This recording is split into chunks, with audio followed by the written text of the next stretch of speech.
most people have Neighbors ranked above Odunze as I do. So they're going with the guy that most people think is a slightly better player. That's typically what you want to do in this scenario. I think it's a good pick.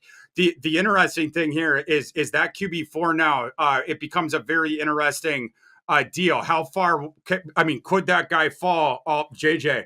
Could he fall all the way to 11 without Kwesi having to pony up any draft equity? I think is something to keep an eye on. But this was a very good pick for the Giants and exactly what they needed.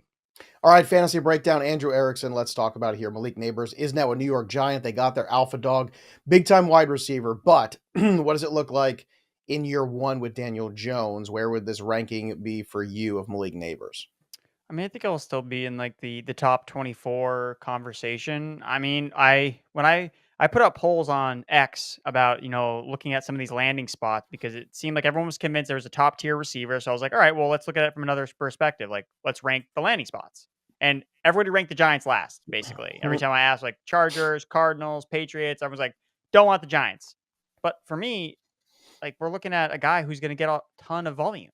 Like, that's the first thing he needs. And if anyone can get by on more shoddy volume, it's Malik Nabers, who's dynamite after the catch. Just get him the ball and he'll do the rest. So I think Daniel Jones is good enough to facilitate Malik Nabers to be at least a wide receiver 2.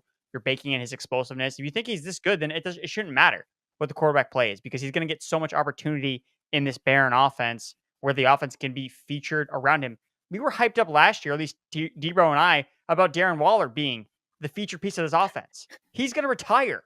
That was their offense last year. So imagine what they could do with Malik Nabers. Again, I mentioned earlier in the show, thought he looked a lot like Stephon Diggs. And now Brian Daboll's got his Stephon Diggs again with Daniel Jones. So we saw Josh Allen take a major step forward when he got Diggs. Maybe we see that with Daniel Jones take a major step forward with Malik Nabers.